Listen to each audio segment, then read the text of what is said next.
A Bíblia vai contar a história de um homem chamado Abinadab. Esse homem recebeu a arca do Senhor dentro da sua casa. 20 anos aquela arca permaneceu dentro da sua casa.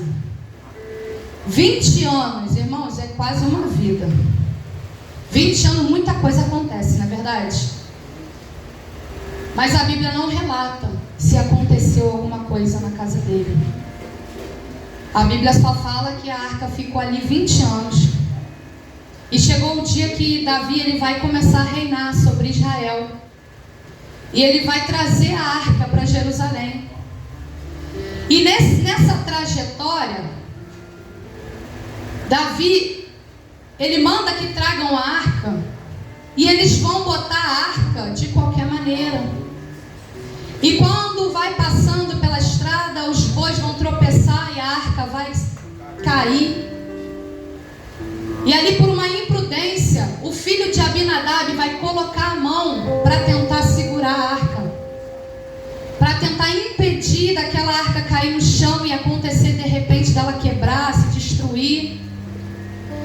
Só que o erro não começa aqui. O erro não começa no caminho. O erro começa quando saiu da casa.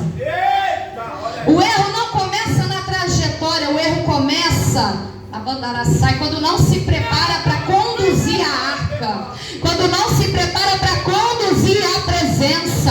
Como você tem conduzido a presença do Senhor na tua vida? Porque eles não se preocuparam da maneira que a arca seria levada até Jerusalém. Eles não se preocuparam durante 20 anos que a arca esteve dentro da casa. Aleluia. E aquela situação que acontece, aonde aquele homem vai morrer, vai mexer com a mente daquele povo.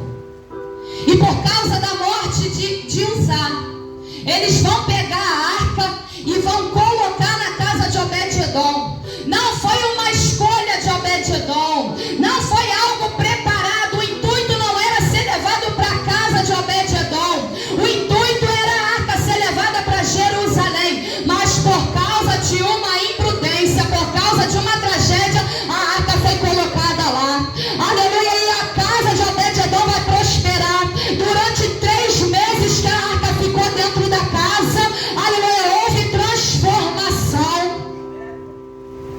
20 anos na casa de um e não mudou nada. 3 meses na casa de outro, e a Bíblia relata que a casa de Obed-edom foi abençoada pela maneira que ele tratava a presença dentro da casa. Como você tem tratado a presença dentro da tua casa?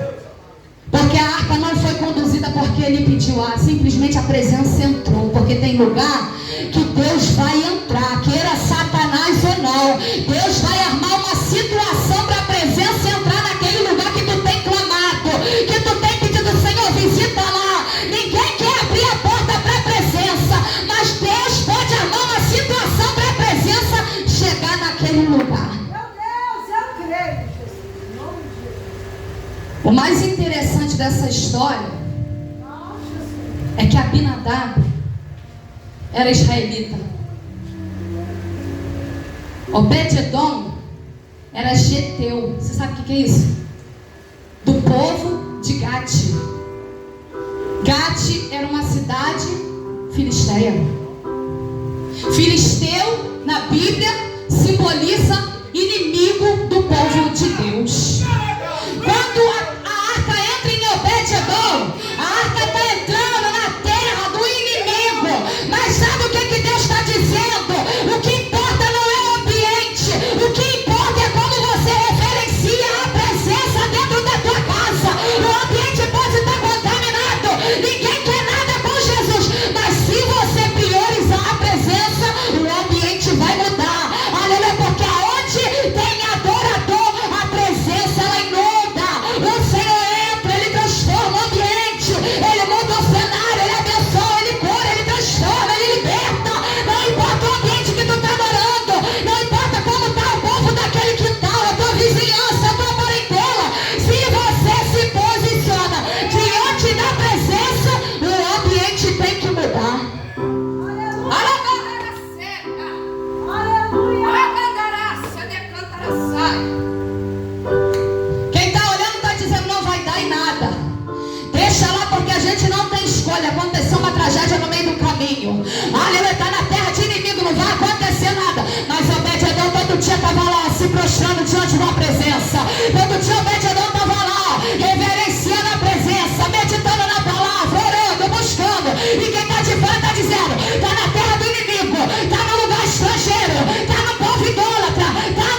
o que vai definir a diferença na minha e na tua vida, assim como definiu na vida de Obed-Edom, é como você se referencia diante da presença, como você se comporta diante da presença. Deus, aleluia! O homem era estrangeiro. O povo não queria nada com Deus, servia a outros deuses. Era uma terra pagã. Mas mesmo em um lugar onde muitos não deram nada, pelo posicionamento de Obed-Edom, Deus mudou o ambiente. Talvez onde você trabalha ninguém quer nada, mas pelo teu posicionamento Deus muda o ambiente. Talvez no lugar que você mora ninguém quer nada com Deus, mas pelo teu posicionamento Deus muda o ambiente. Talvez você está num lugar onde nem querem ouvir falar de Jesus, mas pelo teu testemunho Deus muda o ambiente por causa da tua vida. E Davi vai ouvir falar que a casa de Obed-Edom foi muito abençoada. E ele vai falar: ei, manda trazer a arca, porque assim, quando alguém vê que aquilo que você está fazendo está dando certo, eles tentam tomar de você. Quando eles vê que a tua busca está dando resultado, vão tentar te parar, vão tentar tirar de você. Quando alguém vê que a tua renúncia, a tua busca, a tua entrega ao Senhor está tendo resultado, vai tentar fazer você parar. Aí Davi fala: traz a arca para Jerusalém. Só que agora eles estão tendo cuidado. Só que hoje foi falado algo lá em casa: o inteligente e o esperto. Você tem que ver algo acontecer para você mudar a atitude, ou você pode mudar ouvindo o erro do outro. Você tem duas escolhas.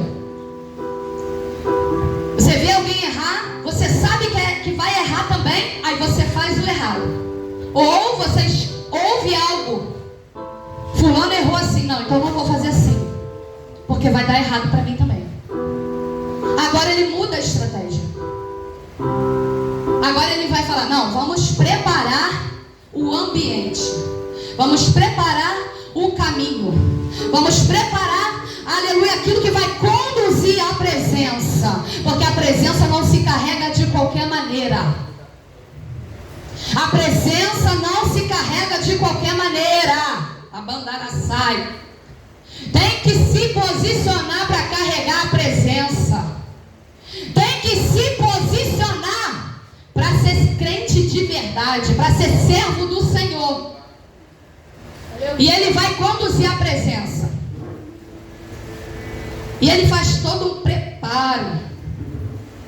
Prepara o carro, prepara tudo, prepara animais para sacrificar no meio do caminho. E a Bíblia fala que Davi dava 6 passos, parava, sacrificava. 6 passos, parava, sacrificava. Imagina a distância de Gate até Jerusalém. 6 passos, parava, sacrificava. Foi falado aqui, não é com pressa, mas é com constância. Não é com pressa, mas é com excelência. Deus não quer que aí você corre, Deus quer que aí você permaneça. Vai devagarzinho, mas faz direitinho. Vai devagarzinho, estou quase parando, mas não para. Quando tu pensar que está parando, se prostre agora. Se prostre, entrega o sacrifício. Quando tu pensar assim: está muito difícil, mas é aí que eu vou entregar, mas é aí que eu vou adorar, porque o Senhor, Ele quer ver a minha e a tua perseverança. O que adiantou tanta pressa para botar no carro do boi? Aconteceu uma tragédia e a arca não chegou em Jerusalém. Às vezes Deus permite situações difíceis acontecer na nossa vida para a gente rever algumas coisas.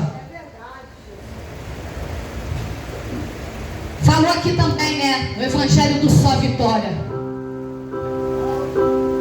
Não é só vitória não, tem mais luta do que vitória. A maior vitória é chegar naquele grande dia e Deus gritar o meu nome: Camila, entrai-vos pelas portas da Bandara sai. Essa é a vitória. Aí sim, lá vai ser só vitória. Aqui não, aqui é luta, é choro, é provação. O que adiantou tentar fazer com tanta pressa e não deu certo?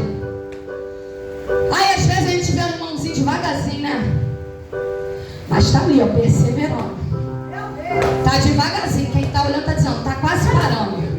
A bandara sai, mas no momento que para, tá fazendo sacrifício. E quem tá correndo não olha nem para trás, como que tá carregando a presença.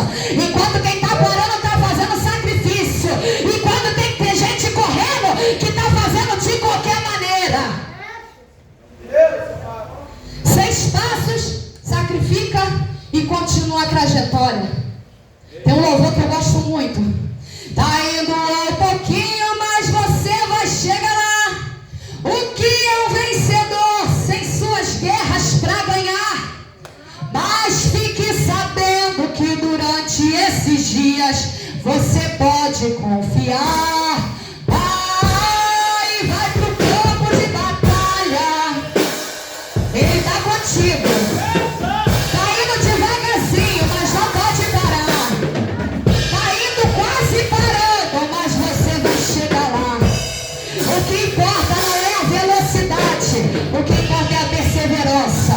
O que importa, aleluia, não é se está no carro do boi, se está no carro da carroça. O que importa é como você está priorizando a presença.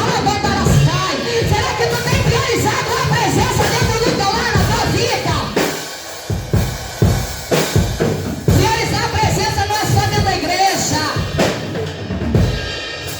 Ontem eu fui no aniversário de 15 anos, meu Deus, que coisa linda. A todo momento foi falado de Jesus. Tudo era para Jesus ali. Tudo. Sabe o que é você sentir a presença de Deus num aniversário? Salomão disse que é melhor você ir na casa onde tem luto do que onde há festa. Porque no luto as pessoas pensam em Deus. E se fosse a minha vez, será que eu ia ser salvo? Mas na festa, alguém lembra de Jesus? Só lembra de Jesus na luta. Só clama por Ele na prova. Mas na hora da bonança não traz Jesus para a festa. Quando está dando tudo errado, Jesus me socorre. Quando está dando tudo bem, vamos comemorar. Obed-Edom está clamando. Está priorizando. Obed-Edom foi ensinado a buscar a presença de Deus. Obed-Edom era idólatra. Mas ele entendeu que aquela presença fez algo diferente dentro da tua casa. E o homem, quando ele entende que a presença muda o ambiente, ele é muito sábio. Aonde a presença entra, alguma coisa acontece, alguma coisa muda. Não tem como você estar com a presença e você permanecer da mesma maneira. Se xingava, não xinga mais. Se fumava, não fuma mais. Se bebia, não bebe mais. Porque a presença te transforma. A presença, ela muda o homem. A presença, ela muda. E a mudança, ela não é de fora. Primeiramente, a mudança é de dentro. Tem muita gente que está mudando de fora e por dentro está igual sepulcro caiado. Deus está olhando e está dizendo, está morto, mas mexe igual crente. Fala igual crente, mas está morto, está fedendo as narinas de Deus. A presença ela tem que fazer algo na nossa vida. Não tem como ser crente, não tem como ser servo de Deus e permanecer 5, 10, 15, 20 anos na igreja e não mudar nada. Está na mesma prova do início da caminhada. Que negócio é esse? 10 anos, 20 anos na igreja, sempre a porta fechada, sempre doente, sempre da mesma maneira. Alguma coisa está errada, porque a presença ela transforma. A presença ela muda algo. Aleluia! Nós vamos ter altos e baixos. Vai ter momento que tu vai ficar numa situação difícil, vai ter momento que tu vai ficar enfermo, mas todo tempo, passa ano, entra ano, sai ano, está na mesma prova. E a presença? Porque o Jesus que eu conheço é o Jesus que muda o cenário. É o Jesus que transforma. Eu costumo dizer que a vida do cristão é como as fases de um jogo de videogame. Tu vai passando e o nível vai aumentando. Tu vence uma prova hoje, amanhã vem outra mais difícil. Aí tu vence aquela mais difícil, aí vem outra pior. Aí passa um tempo, tu olha e tu fala assim, caramba, eu superei isso tudo. Mas no momento que você está vivendo aquilo, você fala que sim, eu não vou suportar.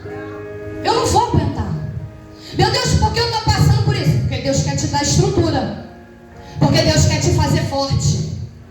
Porque Deus quer te dar intimidade com Ele. A dependência tem que ser dele. Não é pastor orar, não é fulano orar, é você orar.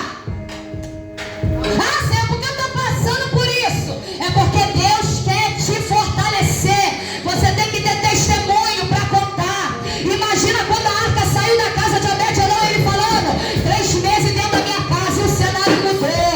Aleluia, foi 3 meses que o Senhor fez grandes coisas nessa casa. Porque eu soube reverenciar a presença do Senhor.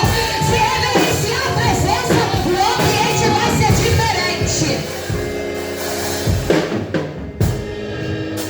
Não importa se é só você que ora, ora a si mesmo. Porque a Bíblia fala que a oração de um justo é um justo. A oração de um justo pode muito em seus efeitos. Se tem justo clamando, aleluia, a oração faz efeito. Então não importa fulano, ciclano, bertano, ora você primeiro. Se posiciona você primeiro. Se levanta você primeiro. Para que o ambiente venha mudar, é necessário eu mudar primeiro. Porque o Senhor, através de mim, vai fazer grandes coisas no ambiente. E o ambiente será transformado por fora. Mas primeiro a transformação vai vir de dentro. Quando usar, bota a mão na arca. Sabe o que ele está mostrando? Não está na Bíblia, tá? É o que, a revelação que eu tenho. A iluminação, né? Que a gente aprendeu aqui no estudo. Usar está botando a mão na arca. Mas não era para botar. Usar era filho de Abinadab. Quantos anos a arca ficou na casa de Abinadab? Quanto? 20 anos. Uzá cresceu vendo Abinadab sem reverenciar a presença. Uzá cresceu vendo o seu pai tratar a presença de qualquer maneira. Ei, tu é espelho para o teu filho. Quando ele bota a mão na arca, inconscientemente ele está dizendo, o meu pai tratou de qualquer maneira e não deu em nada, eu vou tratar também.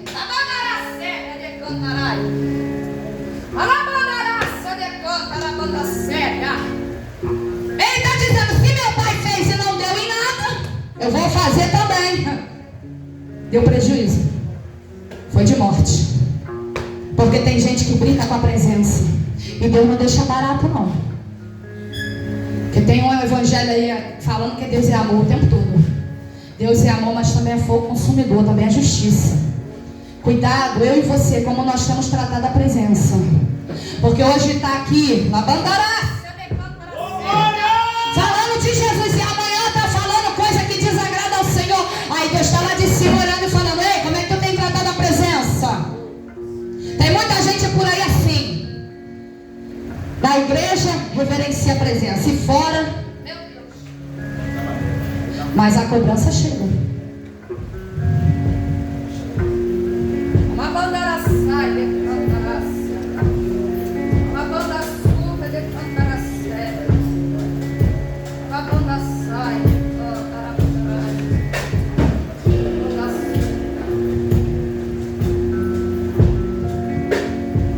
Que nós venhamos nos posicionar diante da presença. A presença hoje ela não habita dentro de templo feito pela mão do homem.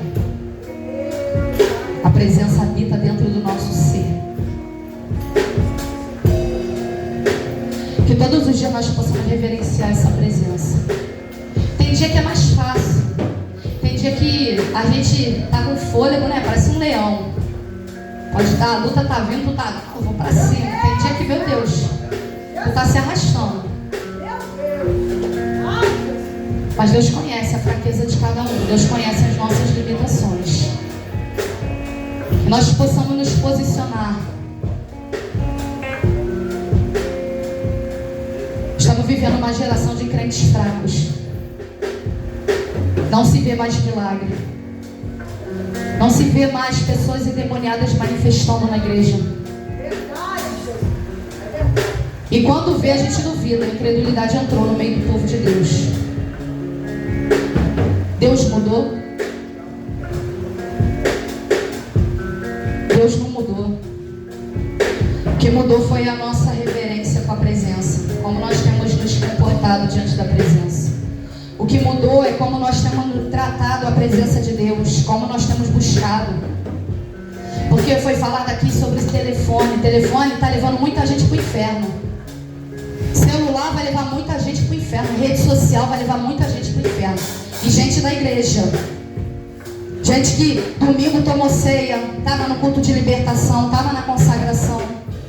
Mas por causa de ver coisas que não agradam ao Senhor. Por causa de conversas que não agradam ao Senhor.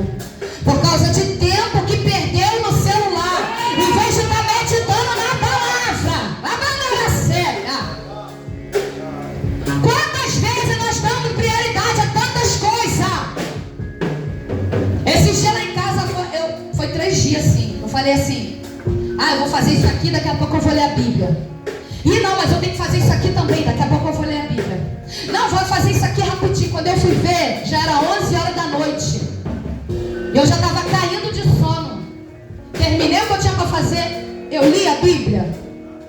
Não. E eu me senti tão triste. Porque os afazeres tomam o nosso tempo. Mas tem momento que Deus fala, larga aí, larga tudo aí, larga. Vai lá, medita, nem que seja um capítulo. Medita, mastiga, sabe, vai ali, ó. Esmiuça aquela palavra. Mas vale você ler um versículo e ficar o dia inteiro meditando naquele versículo e palestrando com Deus, do que você ler a Bíblia inteira e não obedecer nada. Mas vale um versículo que você vai ler. Aí Deus vai falar, Deus vai te dar revelação. Aí tu tá fazendo as coisas, tu tá ligado, tu tá no trânsito, tá ligado, tá trabalhando e Deus tá falando ainda, ó. Isso é reverenciar a presença. Que todos os dias nós possamos reverenciar essa presença. Hoje é dia que nós lembramos o sacrifício de Jesus, mas todo dia. A Bíblia fala, examina-se o homem a si mesmo, é todo dia. Jesus não vai voltar, eu não sei que dia ele vai voltar, mas não é só no domingo, é provável ele voltar outro dia. Aí se ele não vem no domingo de Santa Ceia, aí tu não se examinou, caramba, Jesus veio, eu fiquei. Por quê? Só me examinei no domingo, só pedi perdão no domingo, só me consertei no domingo. E Deus está falando, eu quero uma vida de santidade, de entrega e adoração. Receba essa palavra em nome de Jesus. Agradeço a oportunidade em nome de Jesus.